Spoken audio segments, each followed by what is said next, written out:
like it's been 3 years since something significant happened. Are you all right?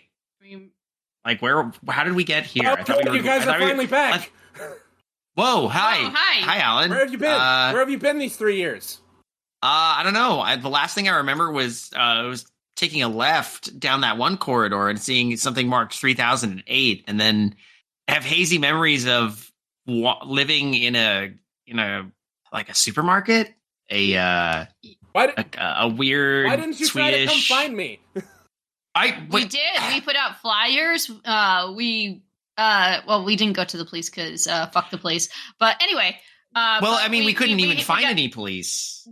It was like that. It was like that. It was like that place went on forever. Yeah, we called out to people, and we even got a search party going. Actually, I think we ran to I don't know what to call them. Just like a group of people, or like it's not even like a village. It's like a clan, a tribe, like a tribe. Weird. Yeah. And we said, hey, we're also looking for our friend Allen, and we can't find him. Look, I think part of the problem with this whole experience is I only just recently got that sliver of wood pulled out of my skull. So I'm just now getting my cognitive memories back. It kind of helps because we ran into the thing that saved us ultimately was finding Gracie. I guess the Foundation sent Gracie to look for us, and she snorted and it just healed. It's been so long. Hey, is that the vending machine? It's been so long. How are you? Wait, hold on. I think that's... It's the Hennessy Vending Machine. Is the pandemic over? Back. How is Betty White? Welcome to Undercooked Analysis, everybody. Guys, I found Hennessy's! Oh, hell yeah. Well, I'm glad. Some things never change, I guess. I'm David. Kayla's over there by the vending machine. Hi! And Alan, Betty's fine. By the way, Betty's fine. Are you guys talking about Betty White? All I've had is Hennessy for the past 3 years. So I'm sure you've noticed. I weigh 97 pounds now. Well, we still haven't fixed the vending. I'm glad to see some things never change. You know, the vending machine still being what it is. I would say you look well. You definitely look different, Alan. Different is absolutely the word. You've literally just Hennessy. That's it. Yeah, I'm a stick man now.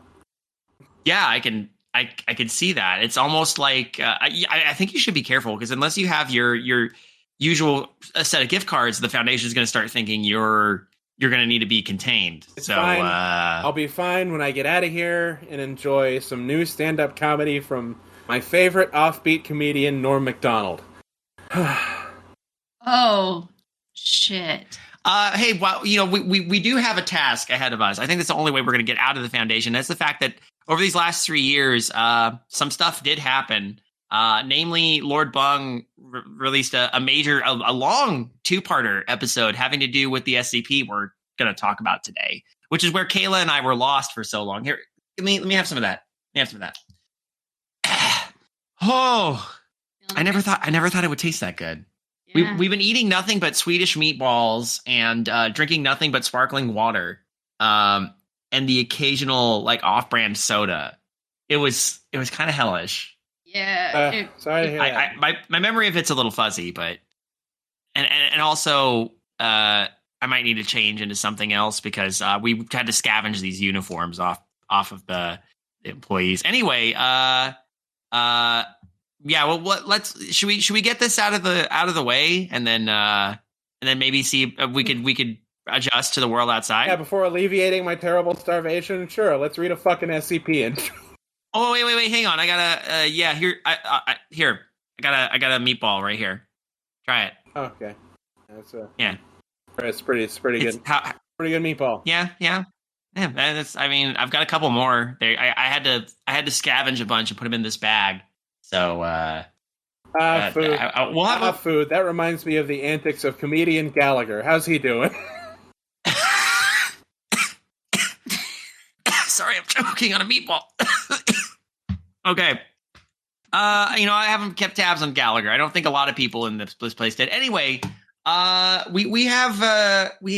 gonna talk about SCP 3008. SCP-3008. Yeah, SCP-3008. There's a lot more of these now. In fact, I'm looking at the list, and they're up to 7,099 SCPs. Right. Well, no, I think there's a few that are still being written, but damn, that's interesting. But we're going all the way back to 3008. Wow, the Foundation really has grown in all that time. So I got the entry. Oh yeah, we've got the entry pulled up. So come along with us on this fantastic voyage. Sly, slippity, sly. Ha! Coolio's the best. Yeah, I do enjoy Coolio. Item number SCP-3008, Object Class Euclid, Special Containment Procedure. Everyone on board for the saddest bit? Yeah. Oh, God damn it. God damn it. You mean this whole bit wasn't sad? Jesus. Yeah.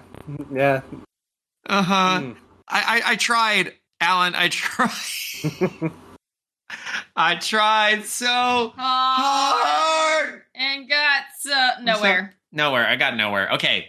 Are we? But we're all good. We're all good, right? We're all good. Good to read. My next one was going to be Clue Gulager, but I guess we can keep going. Clue Gulager. I don't even know who that is, but I guess he's dead now. You know what's funny? The very first time I ever heard of Clue Gulager was his name or anything like that was through a MST3K riff. But anyway. I believe that. Yeah. The retail parking. Okay, special containment procedures. The retail park containing SCP-3008 has been purchased by the Foundation and converted into site redacted. A public road leads to or by all public roads leading to or passing by site redacted have been redirected. The entrance to SCP-3008 is to be monitored at all times, and no one is to enter SCP-3008 outside of testing as permitted by the senior researcher. Humans exiting SCP-3008 are to be detained and then debriefed prior to the administration of amnestics. Dependent upon the duration of their stay in SCP-3008, a cover story may need to be generated prior to their release. Any other entities exiting SCP-3008 are to be terminated. Dun-dun. That explains my memory that it's kind of fuzzy. I must have been administered some amnestics. I thought it was just because of the wood thing in my head. I mean, it could be that too. Yeah. It's hard to know with the SCP, let's be honest. Yeah. Well, this should be interesting. Who would like to take the description? I got it. Okay. SCP. So you're not feeling woozy from the last of food? I'll be fine so long as my hero Shinzo Abe, the former Japanese prime minister, is still doing it. Holy shit. Why, Alan? Why? The floor is yours, Alan. Don't die on. Please, no choking on a meatball. Not to. If you have any comments or criticisms about this episode, please leave them in the comments. It'll boost our engagement. Yes, feel your hate. Give us so many. Make that algorithm ours. No such thing as bad press, right? SCP-3008 is a large retail unit previously owned by and branded as IKEA, a popular furniture retail chain. A person entering SCP-3008 through the main entrance and then passing out of sight of the doors will find themselves translocated to SCP-3008-1. This displacement will typically go unnoticed, as no change will occur from the perspective of the victim. They will generally not become aware until they try to return to the entrance. Uh-oh. I'll take this next one, too. SCP-3008-1 is a space resembling the inside of an IKEA furniture store, extending far beyond the limits of what could physically be contained within the dimensions of the retail unit. Current measurements indicate an area of at least 10 kilometers squared, with no external terminators detected in any direction. Inconclusive results from the use of laser rangefinders has led to speculation that the space may be infinite. You know, the funniest thing is, the largest IKEA in America is within driving distance of us. It's in Burbank. And our good friend Ben Spiegel lives within walking distance. That's, it comes to think we haven't seen Benjamin in a while. Should we be worried that IKEA might actually be this IKEA? I'm in. Like he wandered in. SCP. We need to get Ben back here. I missed that. Yeah. I missed that skank. Yeah, me too. We all do. Yeah, we'll get us all together. I should probably tell him when we're going to Disneyland. Ooh. You can come with. If we can get out of here. SCP-3008-1 is inhabited by an unknown number of civilians trapped within prior to containment. Gathered data suggests they have formed a rudimentary civilization within SCP-3008-1, including the construction of settlements and fortifications for the purpose of defending against SCP-3008-2. Normally, Lord Bung is keen to cram a bunch of different SCPs into one, and there are probably a few little references here and there, but we're going to stay focused on this one. I can see why he put effort into this one. That in itself, there's a civilization. That whole paragraph is like, wow, you could do a lot with that. Oh, yeah, it's just the whole conceit of living in an infinite IKEA, which is amazing. SCP-3008-2 are humanoid entities that exist within SCP-3008-1. While superficially resembling humans, they possess exaggerated and inconsistent bodily proportions, often described as being too short or too tall. They possess no facial features and in all observed classes wear a yellow shirt and blue trousers consistent with the IKEA employee uniform. Oh. Creepy. Well, those are in there too. Those are also in confinement. Yeah. Would you like me to take the next one, or? Yeah, go for it. All right. SCP-3008-1 has a rudimentary day-night cycle, determined by the overhead lighting within the space activating and deactivating at times consistent with the opening and closing times of the original retail store. During the night instances of SCP, during the night, I feel like there should be there should be a comma there. That's what's throwing me. Instances of SCP-3008-2 will become violent towards all other life forms within SCP-3008-1. During these bouts of violence, they have been heard to vocalize phrases in English that are typically variations of, "The store is now closed. Please exit the building." Once day begins, SCP-3008-2 instances are immediately become passive and begin moving throughout SCP-3008-1 seemingly at random. They are unresponsive to questioning or other verbal cues in this state, though they will react violently if attacked. Wow. Wow. So they're not very good employees because they don't stop to ask you you can't stop to ask them for directions. And all they do is yell at you to leave and try to kill you when the night falls. That sounds about right. Yeah. I just want to get to the meatballs. I need to know where the food is. Please help. SCP-3008-1 is known to have one or more exits located within. Though these exits do not appear to have a fixed position, making it difficult to leave SCP-3008-1 once inside. Using any other door besides the main entrance to enter the structure or breaking through the walls of the retail unit leads into the non-anomalous interior of the original store. Since containment began, 14 individuals have managed to exit SCP-3008. Following extensive debriefing, all individuals have been administered amnestics and released. Okay. How many more lost souls are there in there? Dun dun. Dun dun. So this is a pretty short one, but there is looks like we're leading toward a transcription journal. Yeah. I think that's where the bulk of what we're reading is coming from. Okay. Yeah. Incident 3008-1. At 0037 on redacted 2000 redacted. Human male exited SCP-3008, followed 10 seconds later by an instance of SCP-3008-2. SCP-3008-2 caught and killed the man before itself being terminated by armed response personnel. This incident represents the only time an instance of SCP-3008-2 has been seen exiting SCP-3008.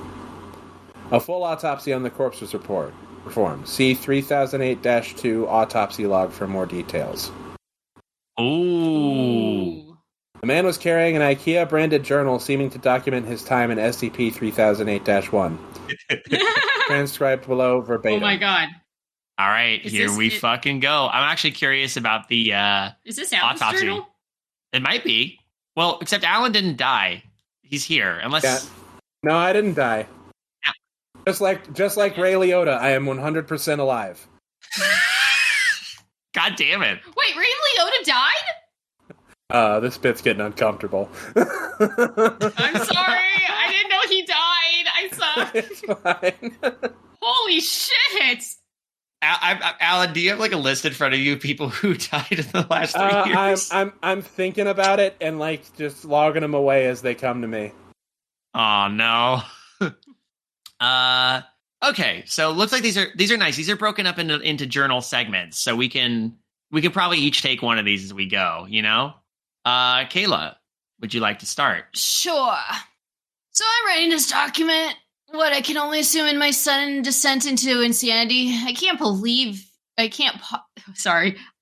possibly be that bad a navigator. And yet, as I write this, I've been trapped in IKEA for 2 days. I haven't seen another person in the entire time I've been here. I thought it was a prank at first.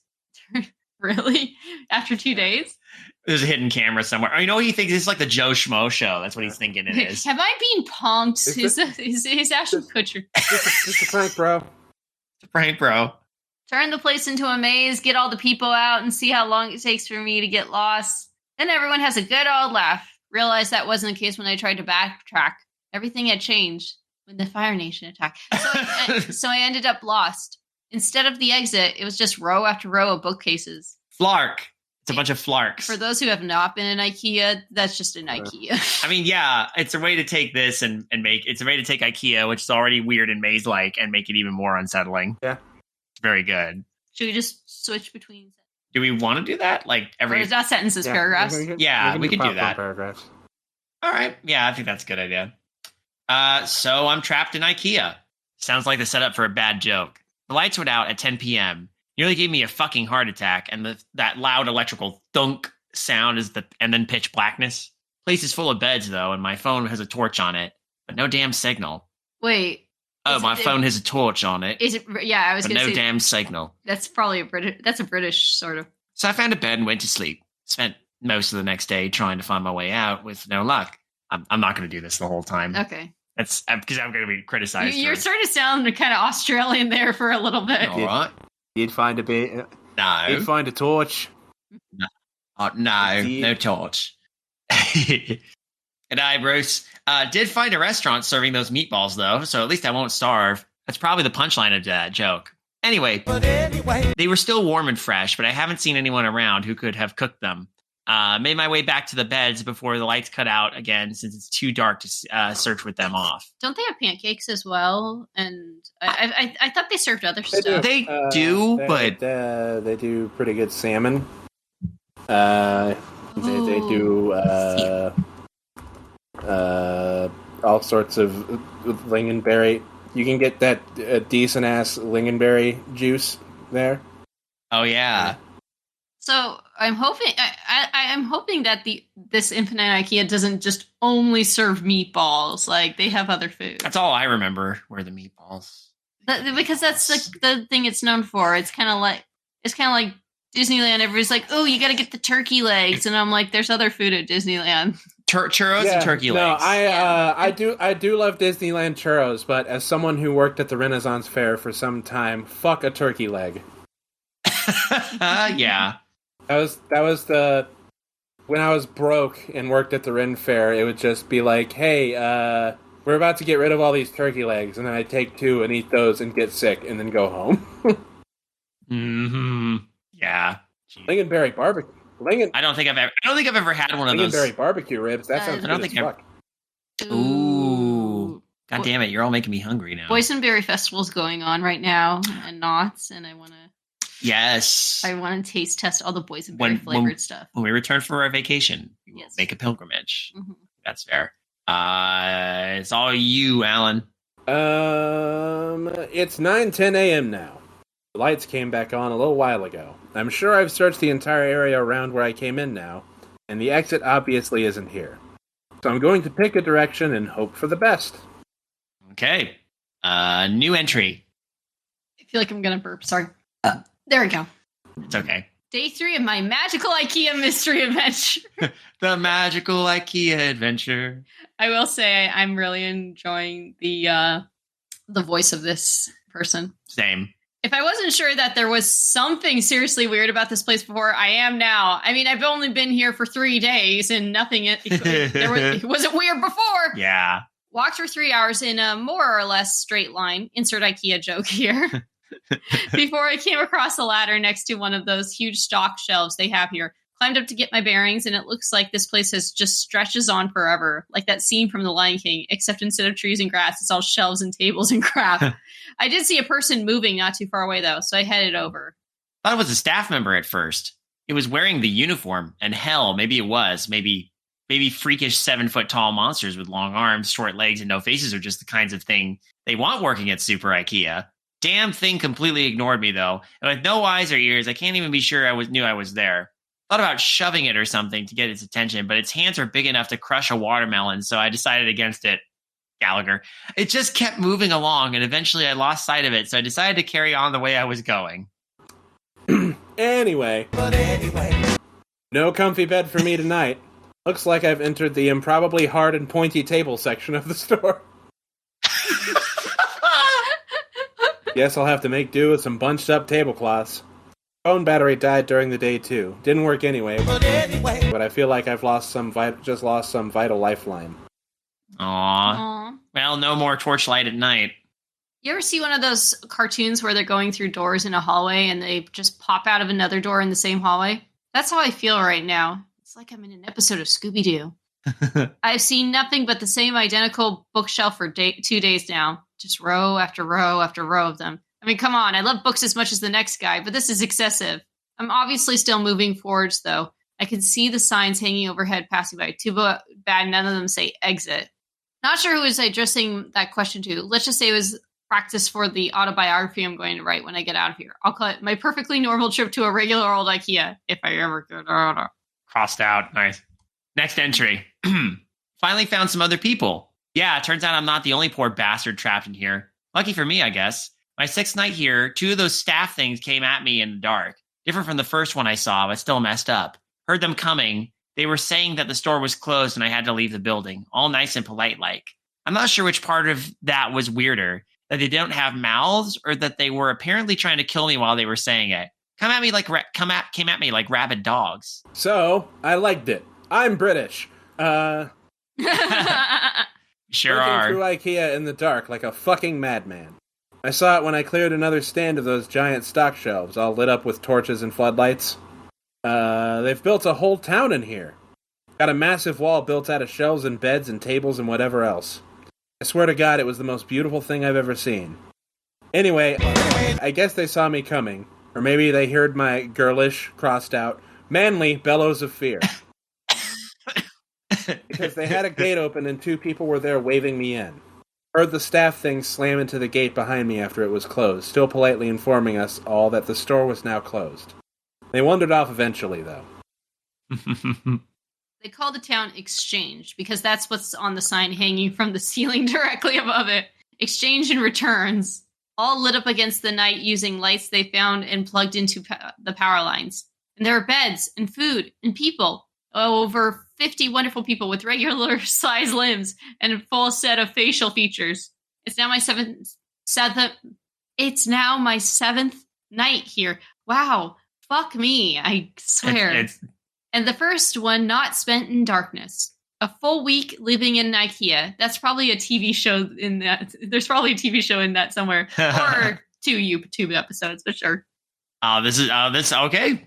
I will say this is a good narrative. It's got me. You know what? This actually, on its own, this actually probably would make a good TV show. Like if someone just almost like Lost before Lost went off the rails. Like someone waking up like has no idea how they got to this IKEA and then is exploring, it's a survival type of TV show. That would be actually very interesting. Yeah. Again, I'm seeing why this was a good source of inspiration for Confinement. Mm-hmm. By the way, I want to stress right now, once or after this, if we decide to do more SCPs after this, until the next episode comes out, we'll switch back to just reading recommended SCPs. Or the J's. We did promise we'd do the J's. Just a list of people's favorite J's. I think we'll give a little call to action at the end, I think. Mm-hmm. Put a pin in that.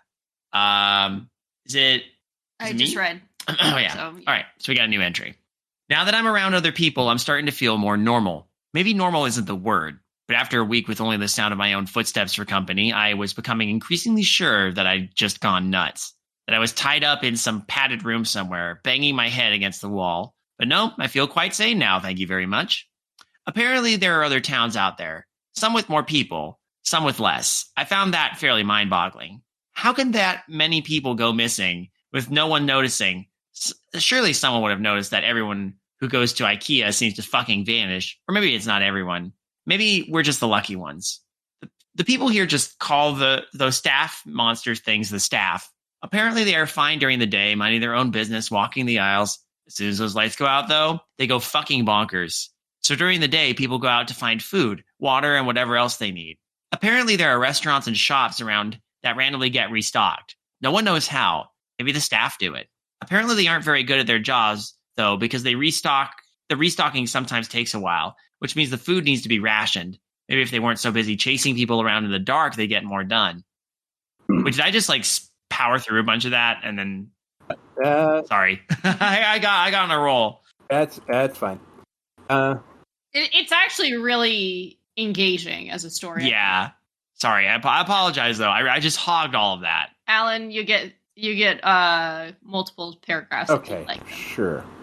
Anyway, when night comes, the staff go nuts, and everyone holds up inside the walls. Apparently, it's the same everywhere in this place, whatever this place is. The IKEA, from whence all other IKEAs spread. Or maybe we're all still just in the regular IKEA, and this is all some fever dream brought on by mind-numbing boredom. Who knows? Next entry. Been here for 10 days now. Most of the people I asked said they stopped keeping track a long time ago, and one guy, Chris, said he'd been in here for years. Years! Illegible scribbles.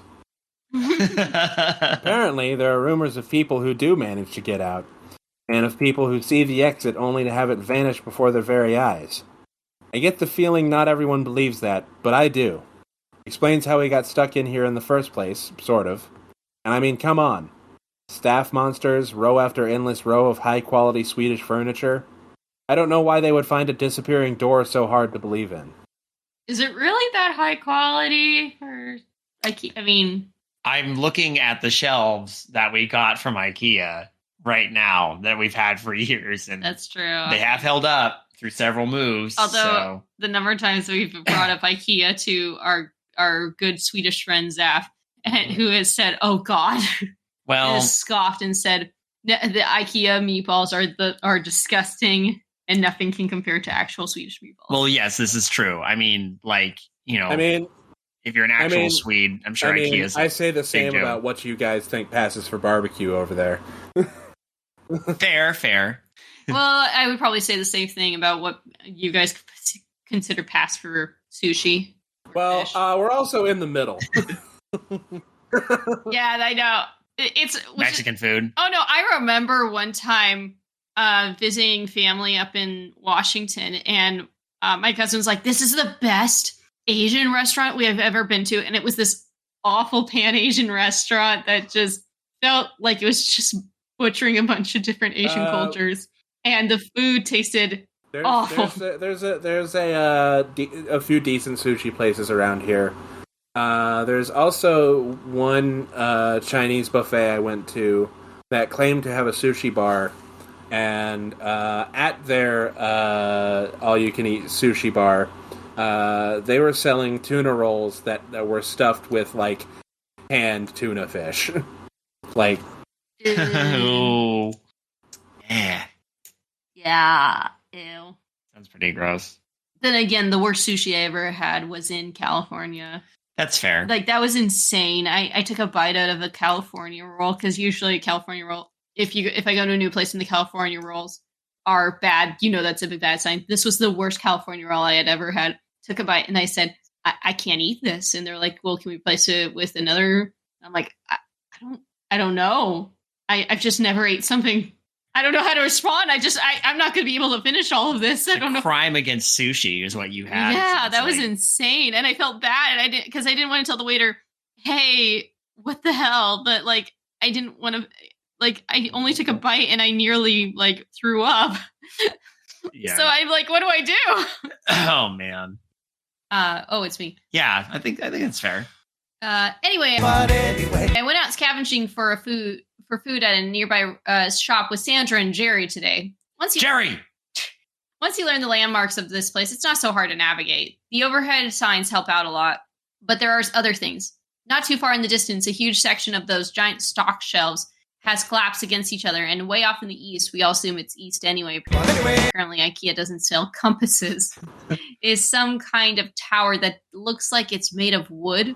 Reaches all the way to the ceiling. Maybe they were trying to break through through the roof. Lights up at night, so there must be people there. But it's apparently a few days' walk, which means it must be miles away. So no one here really knows for sure. Apparently, I got incredibly lucky sleeping out in the open for a week without getting ripped to bits by the staff. That's me. Lucky, lucky, lucky. We found some food in the shop. Guess the staff restocked it during the night, which was nice of them. There was a telephone on the wall, so I figured I'd try it out. There was a voice on the other end, but they were just talking nonsense. Random words strung together with no real meaning. You ever see a video of someone with aphasia? Kind of sounded like that. Didn't answer me when I spoke to them. Anyway. Sandra says all the phones in here are the same. Oops, asking the journal questions again. I was thinking last night. New entry. Good job. The ceiling on this place is pretty high, and as far as anyone can tell, it goes on forever. Shouldn't there be some kind of weather in here? I'm sure I read about some NASA building that was so big it had its own weather patterns with clouds and stuff. This place is definitely bigger than that. But now that I think about it, I'm pretty sure I've never felt so much as a temperature change in here. I'll add it to the grand list of weird bullshit. Is this, out of curiosity, is this more or less weird than the dimension of infinite potatoes? I think more weird just because there's like so much other stuff going on. Yeah. True. The staff attacked the exchange last night. Must have been 20 or 30 of them, all just asking us to leave the store calm as you like, while trying to smash the walls down with their bare hands. Apparently this happens pretty regularly, so everyone is prepared for it. Knives from the restaurants, long mower blades made into hatchets, a fire axe.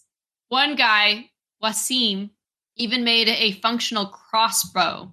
Anyway, the walls have holes in them, which I hadn't noticed before, specifically so we can stab out at the staff when they attack. Took a couple of them down myself. They don't seem to bleed, which is weird, but they go down as easy as a regular person once you start sticking holes in them.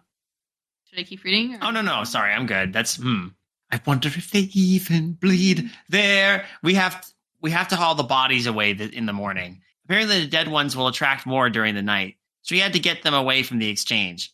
We have a couple of those trolley things they use to move big boxes around, so we loaded them up and took them over to pick up. Apparently people just name everything in here after whatever sign is hanging overhead. I get it. It's what makes it easier, you know what I mean? Mm-hmm. It's like, why be creative in this like store that's... Yeah, there's really no point, unless you're just... people are trying to... It sounds like from the distance, people are trying to find creative ways to get out of here. I'm still curious about that wooden tower, you know? Mm-hmm. Pickup was grisly. There were hundreds, maybe thousands of dead staff all piled up. There was no smell, which was a blessing. Apparently, in addition to not bleeding, these things don't rot, either. My curiosity got the better of me while we were unloading them, so I took a look at one of the more cut-up ones. They're just skin, or something that looks like skin. All the way through. No muscle, no bone, no organs. Are they even really alive in the first place? They certainly seem like they have bones when they are moving around, pounding on the walls. And I'm sure I felt more resistance than just skin when the knife went in during the night. Maybe something happens to them when they die. Guess the only way I'll ever know is by eating one of them. Jeez. That's an addendum I wish was in here. No, that was all me, everybody. That was not It's just inspired. one more thing on the ever-increasing list of weird shit that goes on in here, I guess.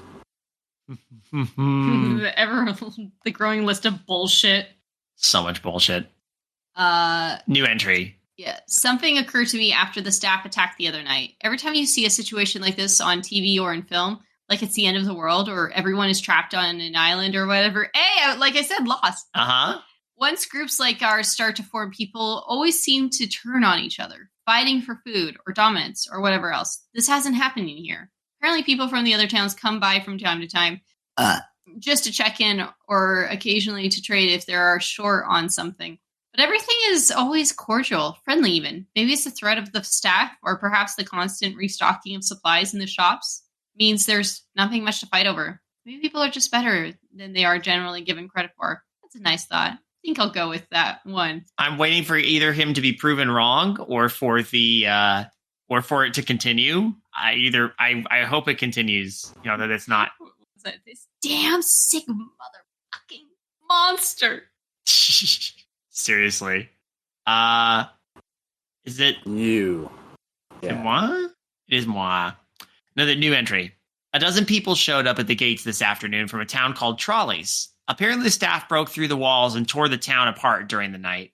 These 12 are the only survivors out of over 100. We let them in, obviously. One more point in the human decency column. Later I asked if anyone knew how many of these towns there were out there. Between us and the new folks, we managed to come up with over 20 names.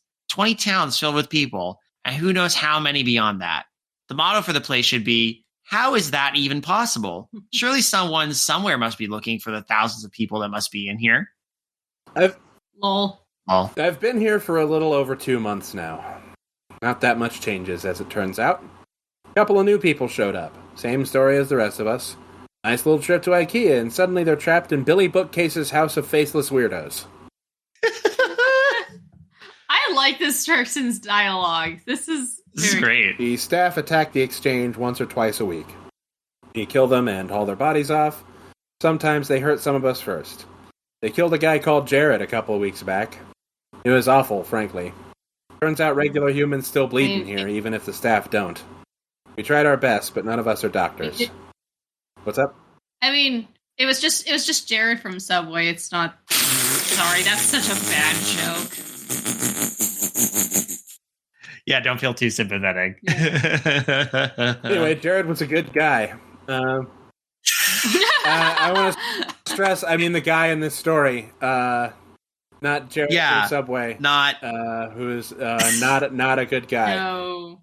Not remotely. He deserved better. Jared in this story. We all do. Yes. Moment of silence for Jared in this story. It occurred to me a couple days after that. None of us were really looking for a way out of here. I don't even know where we'd start. Dun, dun, dun, dun, dun. Some time passes, and then... one of those quadcopter things with camera attached buzzed past exchange today. I thought it meant that someone was finally looking for us, that help was on the way. Apparently it's not the first time this has happened, though. Same thing happened a few months ago, and everyone's still here. No idea if it saw us. It didn't stop if it did. Just kept flying until we could no longer see it. Oh, shit! Oh, boy. Hey, that came up in Confinement as well. Mm-hmm. Note, based on recovery time of the journal, this entry appears to line up approximately with our first successful test piloting of a drone inside SCP-3008-1. Analysis of footage shows a walled settlement under a sign labeled Exchange and Returns. Attempts to relocate the settlement failed. Origin of previously sighted drones is unknown. Oh, that's interesting. Like they've seen other drones, but they don't think that they're not the Foundation drones. At least as far as they know. Oh, interesting. So where are these drones coming? Unless they're like time is anomalous here and they're future drones. Oh, from the Foundation. Creepy. Or back to the longer ones, so I think we can break them up a little more again. Me or what's up? Yes. Okay. Yes, please. I started talking to people about the stuff they missed from home during dinner today. Probably not the best idea I've ever had. Everyone seemed pretty down after. A bunch of people here have families. Husbands and wives, kids, dogs. Franklin apparently has a pet llama, though I'm not sure I buy that. Okay, that's But apparently, some of the people here have some seriously odd gaps in their knowledge. 3 of them had never heard of the International Space Station. 2 of them seemed to think that Redacted was the Prime Minister. Let's see, who'd be the funniest person to put on that Redacted? Bob Saget. America's Dad. Bob Saget. Wait, no, that's Tim Allen. That's Tim Allen. No, I should have. I couldn't think of an iconic Bob Saget-ism. Wow. He doesn't really have Sorry, one. I'm tired, and all I've eaten have been meatballs for It's the fine. last 3 years. Good old alive Bob Saget was the prime minister. And Oh my god. God damn it! And one of them had apparently never heard of the Statue of Liberty. I believe them, too. They seem just as confused as the rest of us. Okay, time is an anomaly here. It has to or be. it's cross-dimensional. Oh, you know what? That would make sense, because if they're only locking down one IKEA, there could be other... That's where the other drones are coming from. Other versions of the Foundation, maybe? And other dimensions. Nice. Would you want to take the rest of this, or do you want to keep going, Alan? Sure. Sure. The more I thought about it, though, the more I started to explain a few things. What if the reason no one is looking for all us missing people is because we haven't all come from the same place? There it is. This is going to sound weird. Maybe that should be the motto for this place. What if all the people here have come from different dimensions? Realities, whatever you call it. I've seen enough TV shows to know the drill. Sarah comes from a place where there's no Statue of Liberty. They didn't launch a space station where Wasim is from. If everyone here came from different places, even from ones that seem identical, there'd be no huge missing persons panic, no mass search. We'd just be a blip, a single missing person in a world of non-stop news. Well, that was a fun train of thought. This guy's voice is the best. Just realized that yesterday was the 6th-month anniversary of my arrival here. Jesus. Damn. I wonder if IKEA sells party hats. I don't think they do. No, I don't think they do. The routine around here has remained more or less the same. More new folk show up one every couple of weeks or so. Food supplies go up and down, but we never actually had a major shortage. Usually we get a visitor from one of the nearby towns, usually checkouts or aisle 630. We check in with each other from time to time, occasionally trade supplies if someone gets particularly low or on something. It's comforting in a way. A reminder that we aren't alone in here. Some small glimmer of civilization. Sometimes they bring medical supplies. Apparently there's a pharmacy a few towns down from checkouts that gets restocked every now and then, so they share out what they can. I've never heard of an IKEA with a pharmacy before, but at this point, I wouldn't be surprised if someone stumbled on an IKEA organ harvesting lab. Certainly explain the staff. I like the idea that there's a IKEA pharmacy in an alternate universe. I love this. Now it's like, oh wait, there's a pharmacy? I wonder if there are doctors. Oh my god, there's free healthcare in this infinite IKEA. Oh man. Speaking of our faceless jailers, their attacks have been getting way worse lately. Or getting worse lately. There's no way. Sorry.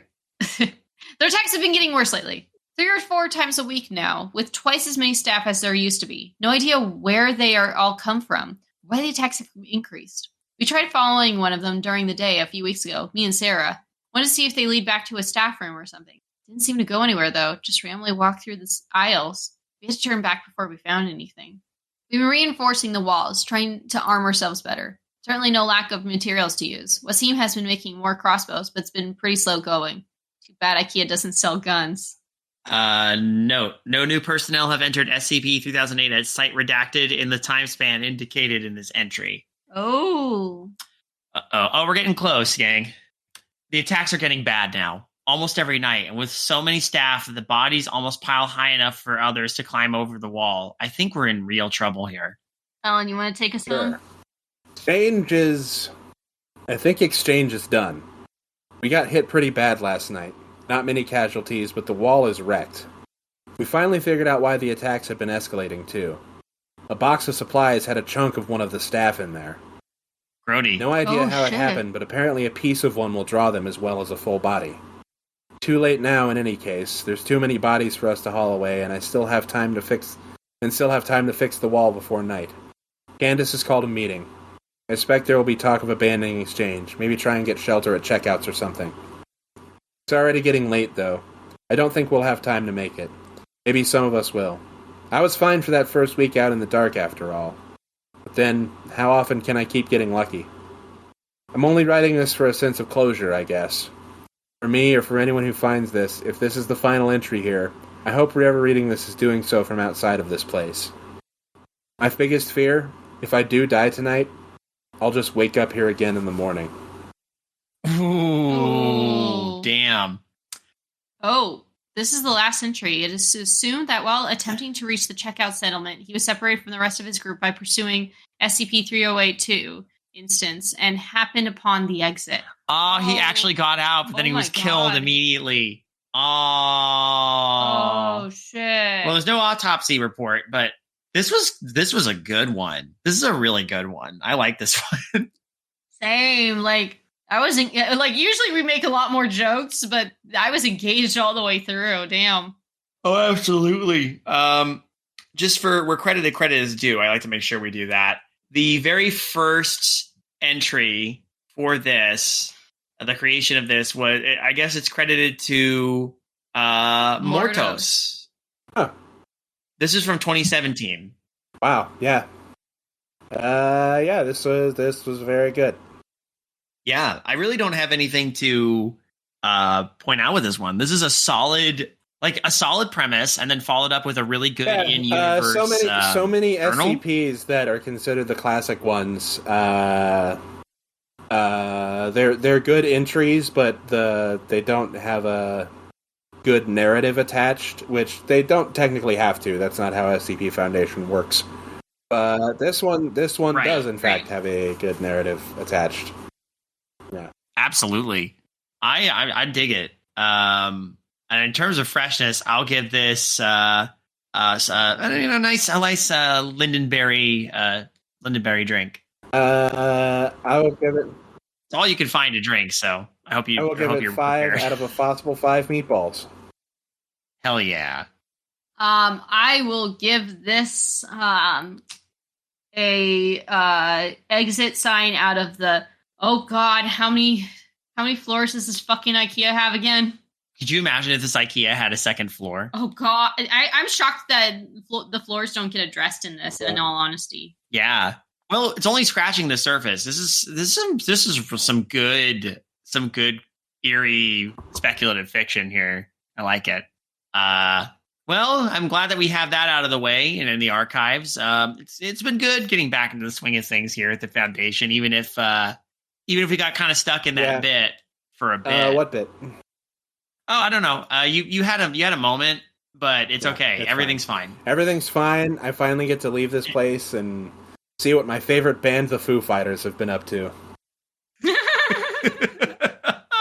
All right. Well, before we leave the Foundation, we'd like to once again thank everybody for listening. And if you enjoy what we have here, please consider following the podcast if you haven't done so already, whether it be on YouTube or through your preferred podcast listening measure of choice.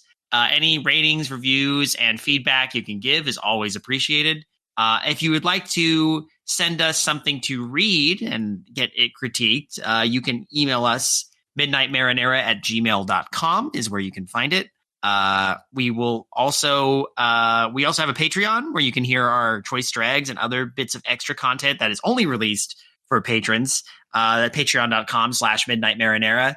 Now, the interesting thing I've probably pointed out to people before is that everything is branded with Midnight Marinara, and yet here we are with UCA. But don't worry, Midnight Marinara is moving into its 10-year anniversary this year, and that's one of many podcasts you can find on the Creative Horror Network, along with shows like Trick or Track, The Jameson Tapes, Darkly Lit, The Witching Hour, and so forth.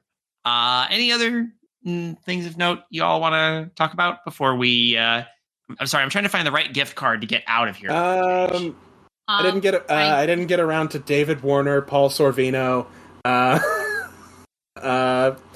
Gilbert Godfrey, or Louis Anderson. Oh, wait. Whoa. Paul Sorvino died as... God damn it. I didn't know that. Paul, remember he was in the Devil's Carnival. Oh. Yeah. Literally, God damn it. Well, so much for the Devil's Carnival continuing after Alleluia. Cries. I just remembered. What? Hey, actually, other thing too, if you all want to be supportive, you can send us your stories or give us recommendations for SCPs to read, or heck, we accept recommendations for specifically SCPJs. Ooh, yeah. Send us some of your favorite SCPJs. We talked about reading those a few years ago. while the lockdowns were going on here at the Foundation, and I'd still like to do that at some point. Now that we've kind of reached the current up to date with confinement. Also, just in case he's listening, I don't know if he does, but hey, Lord Bung, thanks for making such a cool series. It's been helping us find a lot of cool SCP. DMX, Stephen Sondheim. Wait, Stephen Sondheim? God damn it! Good evening, intrepid listeners. This is the Pasta Shade, the host of Midnight Marinera, and this podcast is part of CreativeHorror.com, a network of podcasts and creators working together to build a constructive community of horror fans. For more content like this, visit us at CreativeHorror.com.